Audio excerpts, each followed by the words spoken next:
if you're a kid under 13, then kindly fuck the hell off. I don't need the FTC to shit a $42,000 fine down my throat just because some snot-ridden hobgoblin decided to watch my video after lying about their age to get access to YouTube. And while you're on the way out, be sure to give your parents a nice, firm, open-hand slap from me, and tell them to keep their wretched little tumor away from the internet. Viewer discretion is advised, or whatever. Hello, lost souls of the internet. If you clicked on this video with a basic understanding of the English language, you'd know that Sonic Forces, the most recent entry in the Sonic the Hedgehog series of games, is the topic of today's video. Anyone familiar with the Sonic franchise would know that the series has seen more fuck-ups and blunders than there are atoms in the observable universe.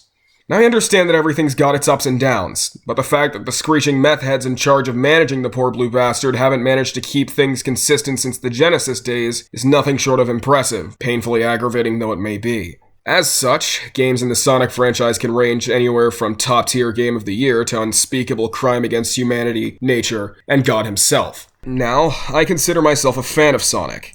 Maybe not one of the Sammy Classic variety, but I feel like I've experienced enough games on that spectrum to know what works, what doesn't, what's good, and what's bad. So you can imagine my shock when I found out that Sonic Forces wanted to play both sides. Let me ask you something. Did you play Sonic Generations? If so, here's a follow-up question. Did you ever want to play a worse version of that game with broken physics and a tonally inconsistent story full of half measures and wasted potential? If you answered yes, then good news. Sonic Team made this game exclusively for you. I can't even begin to imagine your excitement. For those outside that massive audience, however, you'll be surprised to know that this game is about as middle of the road as you can get. I want you guys to know that this was originally going to be a very different video. I wanted to be outraged.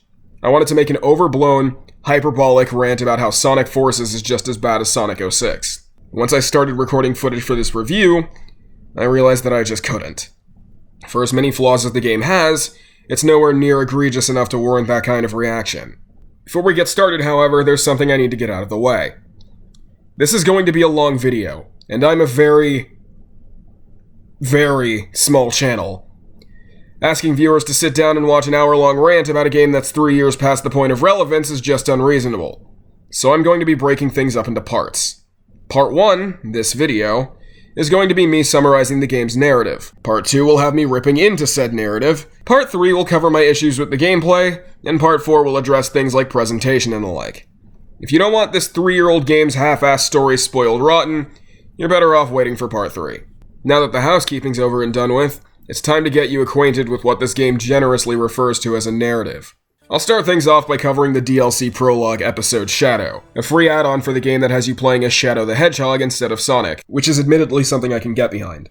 The story starts with Rouge the Bat informing Shadow that the Resistance's intelligence division has discovered another one of Dr. Eggman's military bases, so he goes to investigate with the intention of meeting up with one of his allies, E123 Omega. After a short trip through the following level, Shadow has a run-in with the newest addition to the franchise's gallery of rogues, Infinite, whom, after revealing that he's already put Omega out of commission, claims to know Shadow personally, despite good old Edgy the Hedgy having no idea who this masked fuckhead is. Flashback to where we see Shadow tasked with raiding one of Eggman's bases. After finishing that level, Shadow meets a faceless mercenary working for Eggman as a member of the Jackal Defense Squad, a group of mercenaries who were all wiped out off-screen, truly masters of their craft. Anyway, Shadow doesn't waste any time or effort fucking the poor guy's day up and down and all around, being sure to pour salt in the wound by calling him a gay little bitch baby with a dumb face before fucking off to do, well, something. That grade A ass blasting didn't sit too well with our little mercenary friend, however, as he immediately goes completely off the deep end. Not content with wandering around Weenie Hut Jr. until the end of days, our boy decides it's time for a rebrand. To that end, he throws on this Tokyo Ghoul-looking ass mask to hide his face and starts calling himself Infinite, likely a reference to the amount of salt he experienced after getting happy birthdayed in that last scene. So now we've come full circle and reached the present day, which is still a month before the main story, where, after gloating about his newfound ultimate power, Infinite banishes Al the Edge to the Shadow Realm in a sequence that, and I'm being 100% honest here, I actually found pretty cool. Infinite has complete control over what Shadow sees and hears in this dimension, forcing him into a situation where he's questioning what's real and what isn't.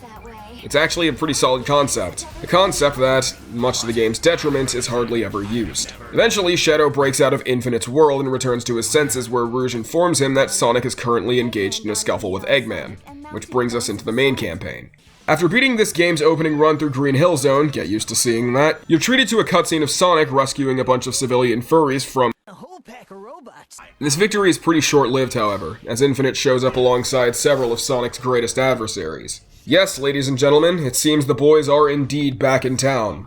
Metal Sonic, Chaos, Shadow the Hedgehog, and the big red fuck from Lost World. Truly, the gang's all here. Anyway, Sonic proceeds to get his shit mixed while Tails watches and contributes nothing. Before you know it, the screen fades to black and we're treated to some text telling us that 6 months have passed and Eggman's army has taken over the world. The following cutscene shows that Sonic's friends, wholeheartedly believing him to be dead, have formed a military resistance in his absence, with Knuckles of all people leading the charge. As they lament their dire situation, we're informed that a new recruit will be joining the ranks of the resistance. That is, of course, us. After spending a while in the surprisingly robust character creator, Knuckles pats us on the back, hands us a gun, and then it's off to the races. Not even 5 seconds into the next cutscene, it's revealed that Sonic is, in fact, alive, making it clear that the story isn't interested in making any attempts at building suspense or narrative tension. Not any good ones, at least. But it's not all sunshine and rainbows, as Knuckles tells us that Eggman has been torturing him for months. Not something I was expecting from a Sonic plot, but I can work with this. Anyway, Original the character is sent to the Death Egg to rescue him. While that's happening, Classic Sonic forces his way into the plot by rescuing Tails from Chaos Zero, an enemy that, if Sonic Adventure is anything to go by, Tails should have no issue dealing with on his own. Also, if you were expecting a Chaos boss fight, you're going to be disappointed. That little bop on the head from Classic Sonic is the closest we ever come to fighting him.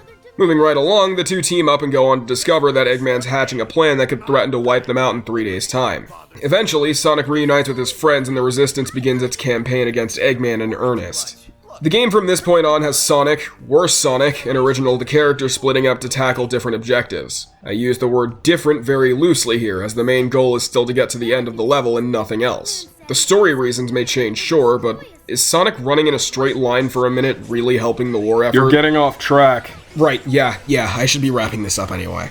Moving right along, after a few missions and some underwhelming boss fights, the story hits its climax when the Resistance meets Eggman's army on the battlefield for an all-out war, where the good doctor finally unveils his grand doomsday plan, which is to rip off Majora's Mask by using the Phantom Ruby, yes, the one from Sonic Mania, to drop the sun on the Resistance to wipe them out. One short trip to the following level, however, and that threat is eliminated. Then comes the final confrontation with Infinite, which comes in the form of a rehash of the Metal Sonic fight from earlier in the game. Once you beat him, Eggman steals the Phantom Ruby for himself and tries to wipe out Sonic and friends for good, before promptly getting his shit kicked in following a pitiful rehash of the final boss from Sonic Colors.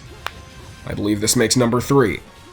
Anyway, with Eggman out of the picture, the Resistance starts to rebuild, Classic Sonic gets sent back home, and Original the character fucks off into the sunset never to be seen again. So there's the basic synopsis of the game's story, and now that it's out of the way, I can't wait to tear it a new one. But if you want to see that, and I know you do, you'll have to wait for part 2, where I'll continue to relentlessly pummel the decaying horse skeleton that is this game's narrative. While I've got you here though, I'm currently suffering through this game on my second channel with some friends. So if you just can't wait to find out what I think of this game, it can't hurt to check it out. And with all that said, I'll see you guys in part 2. Hope I don't keep you waiting too long.